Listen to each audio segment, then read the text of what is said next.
Oi gente, boa noite a todos. No vídeo de hoje eu vou falar um pouquinho sobre a diabetes mellitus. Eu me chamo Isadora Frota, sou médica veterinária pós-graduada em medicina felina e ajudo veterinários a tratar os gatos nas suas principais afecções, sejam elas clínicas ou emergenciais. A diabetes mellitus ela é uma patologia que tem se tornado cada vez mais frequente na clínica de felinos.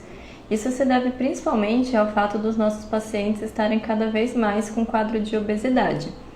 Então, em uns vídeos anteriores, eu expliquei um pouco sobre obesidade e falei o quanto essa doença ela tem sido subestimada pelos tutores e com isso a gente acaba tendo um quadro desses pacientes, que vão evoluindo para alterações mais graves, tá? Então, hoje a gente vai falar um pouco sobre a diabetes mellitus, principalmente como que a gente diagnostica, como que a gente trata e como que a gente vai fazer a prevenção dessa doença também. Então, a diabetes mellitus, ela se trata de uma doença endócrina que ela é caracterizada pela perda parcial ou total da produção de insulina ou até mesmo ineficiência na ligação dessa insulina para que ela entre dentro das células. E com isso a gente vai acabar tendo pacientes com uma hiperglicemia crônica. As principais funções da insulina é o carreamento da glicose para dentro da célula, também a produção de triglicérides, ácidos nucleicos e também a formação do glicogênio, tá? E quando esse nosso pacientezinho ele apresenta diabetes mellitus, ela pode ser caracterizada tanto por uma resistência à insulina ou até mesmo uma diminuição da excreção da insulina pelas células betas pancreáticas e com isso a gente vai acabar gerando esse quadro de hiperglicemia. E as principais complicações da diabetes seria no caso a cetoacidose diabética, a neuropatia diabética, que é caracterizada principalmente com aqueles gatinhos que começam a andar com um andar plantígrado. A gente tem também a alteração da retinopatia e a doença renal crônica. Então essas são as principais complicações que a gente pode ter no quadro desse paciente com diabetes, quando ela não é controlada ou não é tratada. Falando um pouco sobre predisposição, a gente sabe que hoje o principal fator para que esse gato seja predisposto a ter a diabetes é a obesidade, tá? Então, junto com a obesidade vem o sedentarismo, as dietas inadequadas, mas também a gente pode ter alguns outros quadros, como, por exemplo, pancreatite, Então, essas células vão estar inflamadas e podem fazer também alteração na questão da insulina. A gente tem também as destruições imunomediadas e a gente tem também a questão genética. A gente tem algumas raças que têm mais predisposição a desenvolver essa doença, como os birmaneses, o norueguês na floresta, os toquineses. Então essas são as principais raças que podem ter predisposição a essa doença. A faixa etária mais acometida por essa patologia são gatinhos entre 7 e 15 anos, então são gatos já mais senis, mas a diabetes mellitus ela é realmente uma patologia que ela tem um alto índice na espécie felina, tá? Então a gente pode ter também alguns pacientes fora dessa faixa etária apresentando essa patologia. Então a gente sempre tem que ficar muito atento, quando a gente vai realizar esses exames, principalmente de olho na frutosamina, na glicemia, para que a gente consiga estar identificando esses pacientes e tratando no início para que a gente não tenha esse agravamento, como eu comentei. Principalmente a cetoacidose diabética, que ela é relativamente complicada da gente reverter. Mais pra frente a gente vai falar um pouco sobre ela, mas desde que a gente consiga diagnosticar isso rápido, a gente consegue evitar com que esses pacientes cheguem a apresentar essas alterações mais graves na nossa rotina. Outro fator de risco importante que a gente tem que ficar sempre monitorando são pacientes que fazem uso de hormônios que são diabetogênicos. Então, pacientes que estão em uso de cortisol, GH, catecolaminas, todos esses hormônios, eles tendem a aumentar a glicemia desse paciente. Então, sempre quando a gente vai fazer a utilização deles, é muito importante a gente aferir antes, né, a glicemia para ver se esse paciente pode estar recebendo esse tipo de medicação. E sempre que a gente fizer o uso dessas medicações, a gente tem que ter ciência que ela é hiperglicemiante. Então, se a gente for realizar um tratamento um pouco mais prolongado, uma das questões que a gente tem que ficar em cima é a aferição da glicemia e da frutosamina para a gente ver se essa medicação não está causando uma hiperglicemia nesse gato, tá? Porque se por acaso estiver causando, a gente vai ter que, às vezes, reduzir dose ou pensar em alguma outra forma de lidar para que esse paciente não fique com essa hiperglicemia, né, por um tempo prolongado. Nós temos dois tipos de diabetes, né? Então, a gente tem a diabetes tipo 1, que é insulino dependente, e a gente tem a tipo 2, que é insulino resistente. Cerca de 85 a 95% dos nossos pacientes felinos, eles vão apresentar a diabetes tipo 2, que é insulino resistente. Só que o que acontece? Existe uma coisa chamada glicotoxicidade, ou seja, essa glicose muito alta, ela acaba matando as células beta-pancreáticas e com isso a gente pode ter um paciente apresentando deficiência realmente na produção da insulina por conta das células, né, que morreram por conta da glicotoxicidade. Então, nesses casos mais avançados, pode ser que um paciente que inicialmente era insulino resistente acabe se tornando insulino dependente e aí provavelmente, né, ele vai precisar da utilização da insulina para o resto da vida. Mas lembrando que sempre na espécie felina, o mais comum da gente atender são pacientes insulino resistentes. E quais são os principais sinais clínicos que esse nosso paciente ele vai apresentar? Os principais são a poliúria, polidipsia e polifagia, tá? Então, a gente acaba tendo essa polifagia por conta de que esse paciente ele come, só que o corpinho dele não consegue fazer com que essa glicose entre para dentro da célula. Então, a célula entende que ela não tem esse aporte de glicose e com isso manda uma mensagem para que esse paciente ingira mais alimento, né, no intuito de, teoricamente, conseguir colocar energia ali para dentro da célula, né? Então, por isso que a gente acaba tendo esses quadros de polifagia.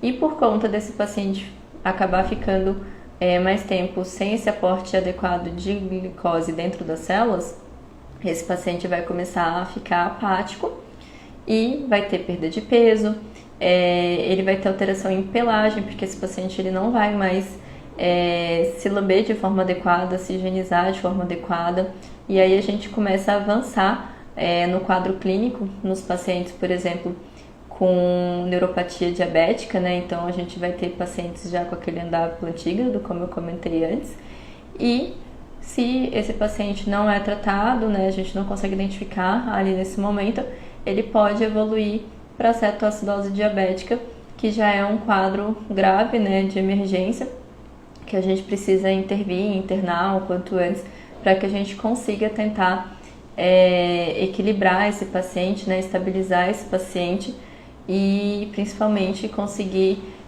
segurar os sinais clínicos para que a gente consiga estabilizar a glicemia dele e esse paciente volte a ficar estável. Em relação ao diagnóstico dessa patologia, a primeira parte é a gente realizar uma boa anamnese. Então a gente vai sentar com esse tutor, entender o que está acontecendo em casa, perguntar principalmente em relação à frequência que esse paciente está urinando, quantidade que ele está urinando, porque o tutor pode trazer para a gente informação que antes ele fazia um torrão menorzinho, agora está um torrão maior, realmente está uma quantidade bem exagerada.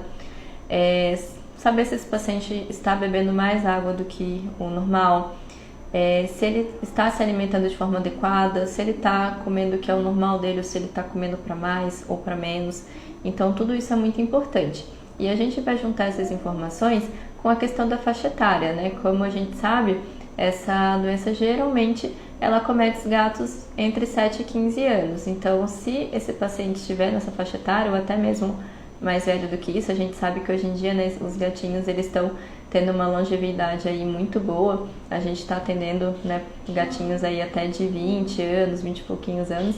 Então, quando a gente atende um paciente ali, né, vou falar acima de 7 anos, a gente deve desconfiar dessas patologias, principalmente porque a diabetes, ela é uma patologia que é comum na espécie felina, então ela deve ser sempre avaliada, né? A gente sempre tem que colocar no nosso diagnóstico diferencial. E aí, quando a gente atender esse gatinho, a gente vai notar muitas vezes esse paciente já com uma certa perda de peso, o pelame dele vai estar mais opaco, e aí a gente, né, vai fazer todos os exames físicos de forma adequada, e é sempre bom a gente fazer a aferição da glicemia.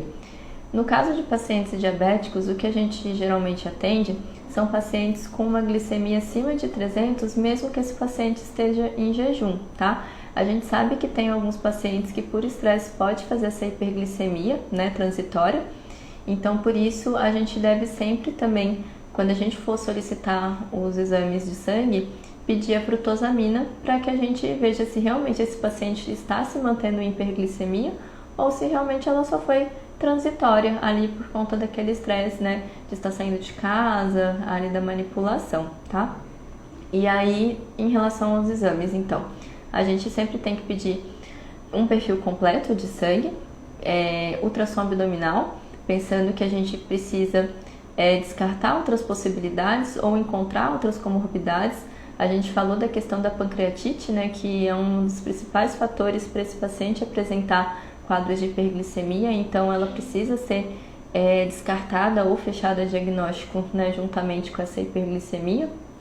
E aí, pensando em pancreatite, a gente tem que lembrar sempre de pedir a lipase pancreática felina, porque tanto o exame de imagem quanto os exames de sangue, eles não são tão fidedignos para pancreatite, principalmente pancreatite crônica nessa espécie, então a gente precisa realmente pedir a lipase pancreática felina, tá? E aí, nos exames de urina, a gente vai pedir a urina tipo 1 para que a gente consiga saber se esse paciente está apresentando presença de glicose na urina ou até mesmo corpos cetônicos. E esse paciente pode ser que ele apresente até uma densidade urinária um pouco maior do que o normal, né, o valor de referência, por conta da presença da glicose. Então, esses são os principais exames que a gente precisa estar pedindo para que a gente consiga descobrir se esse nosso paciente ele é diabético. Para o tratamento da diabetes mellitus, a gente tem 3 pilares que são muito importantes. Então, o primeiro vai ser a aplicação, né, da insulina exógena, que é ela que vai fazer um controle rápido ali dessa glicemia para que esse paciente consiga receber essa glicose que está em excesso ali no sangue e que as células voltem a funcionar de forma adequada. O segundo fator é a alimentação. É extremamente importante a gente mudar a dieta desse paciente para dietas com baixo carboidrato e alta proteína, porque dessa forma a gente diminui os índices glicêmicos dessa alimentação, né?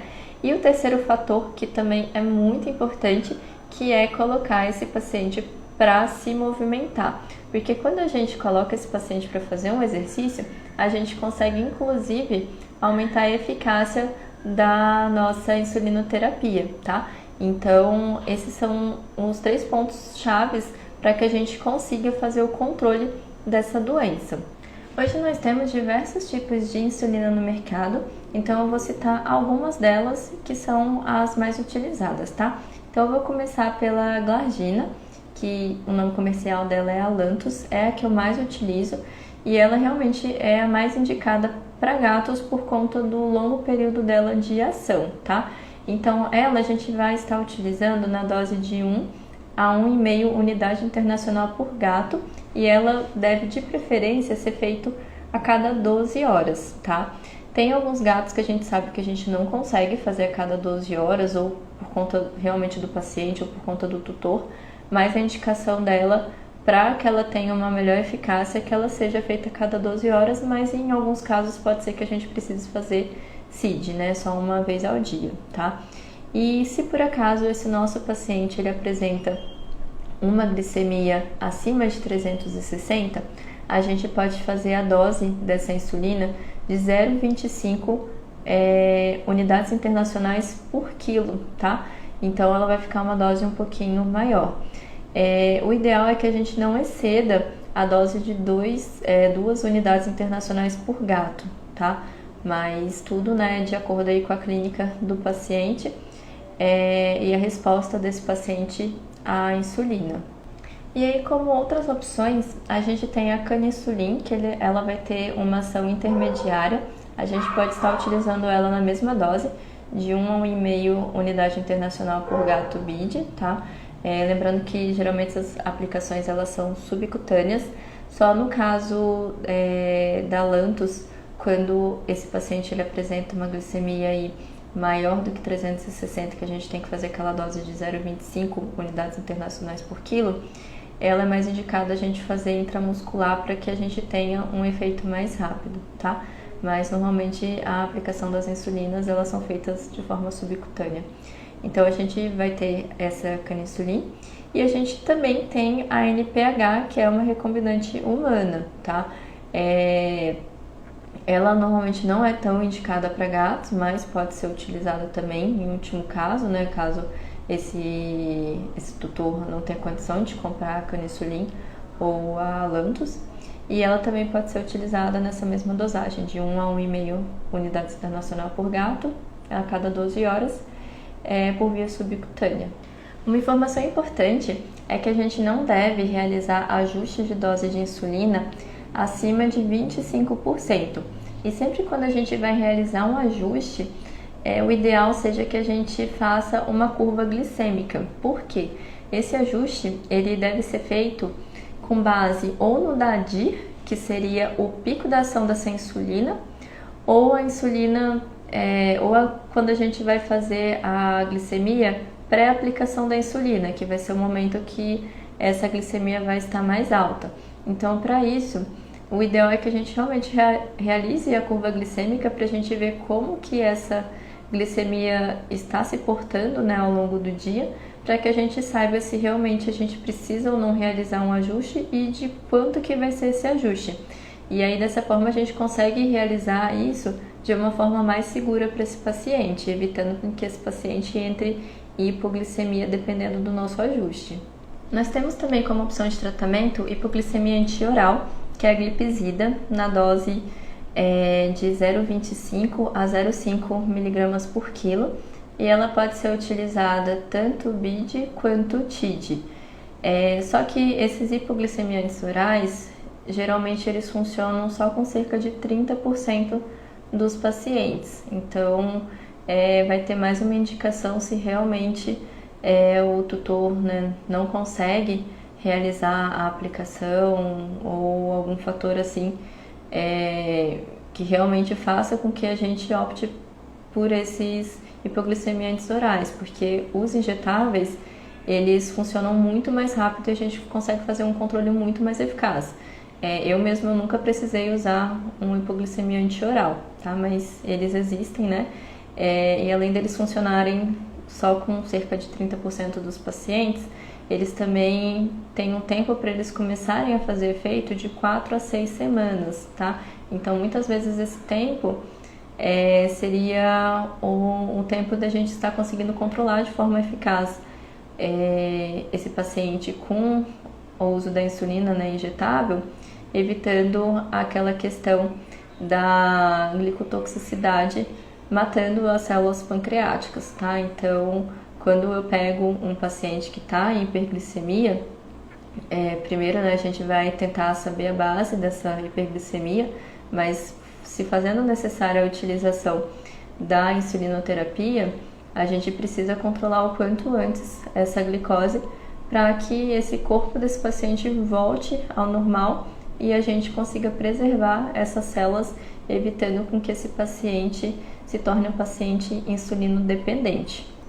O prognóstico desse paciente ele vai variar muito de acordo com a resposta desse paciente ao nosso tratamento, a adesão do tutor ao tratamento também, as comorbidades que esse paciente pode apresentar, Mas o que a gente sabe é que quanto antes a gente estipula o tratamento, maior a chance desse paciente não se tornar um insulino-dependente. E com isso a gente vai ter um melhor prognóstico para ele, tá? Lembrando que também o prognóstico vai variar muito de acordo com que a gente consiga realmente passar um tratamento adequado e que esse tutor consiga realizar esse tratamento também de forma adequada, porque não adianta nada a gente estipular o tratamento e esse tutor não conseguir realizar. E aí, se ele não realiza, o prognóstico também acaba piorando, né? Por conta de a gente não conseguir realizar um controle de forma eficaz. E não só a administração correta, mas também a questão do monitoramento dessa glicemia. Então, tudo isso é muito importante para que esse paciente tenha um melhor prognóstico. Em relação à prevenção, a maior prevenção é realmente a conscientização desse tutor sobre os fatores de risco que esse paciente pode apresentar nessa faixa etária quando já fica um gatinho acima de 7 anos de idade ali mais ou menos, tá? Então a gente precisa conscientizar esse tutor que esse paciente mais velho ele precisa de um acompanhamento um pouco mais intenso, né, nosso, para que a gente consiga intervir o quanto antes quando a gente encontrar alguma alteração.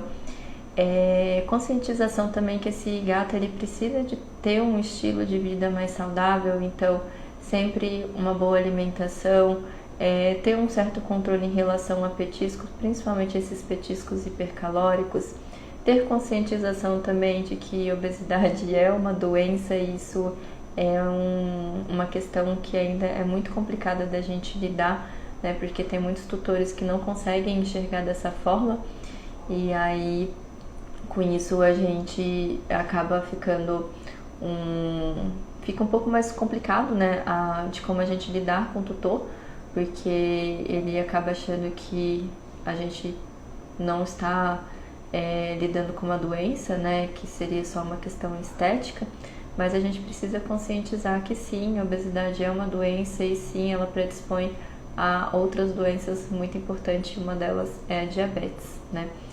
Então, a prevenção ela realmente vai girar em torno disso. E falando um pouco sobre vida saudável, lembrar de sempre também estimular esses pacientes a exercícios, né? Então, eu sempre falo em todos os vídeos da importância da gente passar para o tutor sobre gratificação, para fazer com que esse paciente se movimente, para que esse paciente não fique ocioso e com isso ele passa a descontar na alimentação. Então, tudo isso é muito importante para a gente prevenir esse paciente de apresentar essa patologia.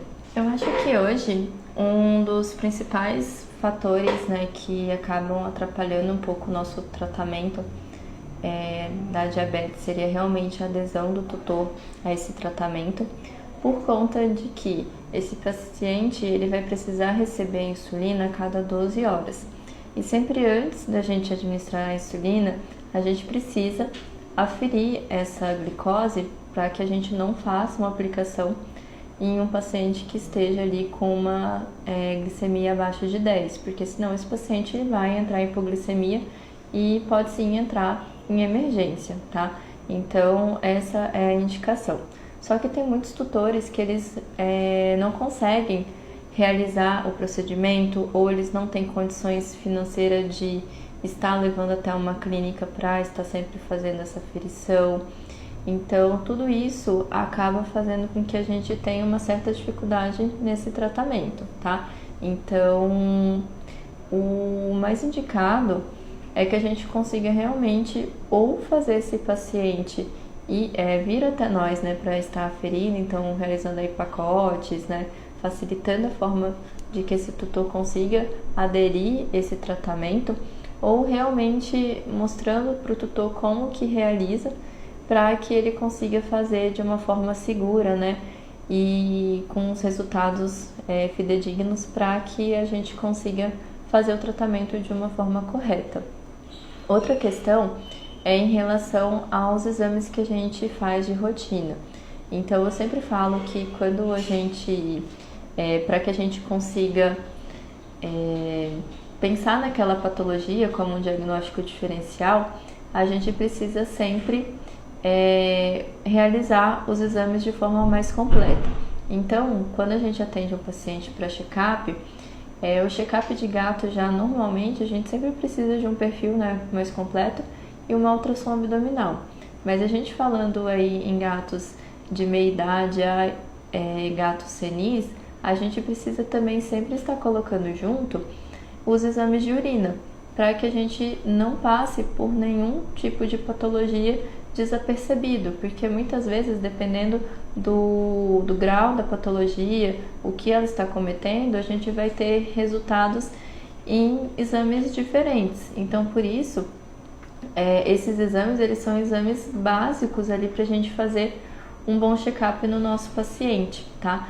Então, eu acho que esse é um outro fator muito importante que acaba fazendo com que a gente não consiga diagnosticar de uma forma, né, mais rápida e correta. A gente deixando de realizar exames que são exames realmente básicos. Então, quando a gente tem uma boa anamnese, né, realiza um exame físico de forma correta e realiza um perfil completo com ultrassom abdominal e os exames de urina, dificilmente a gente vai deixar passar batido alguma patologia, né?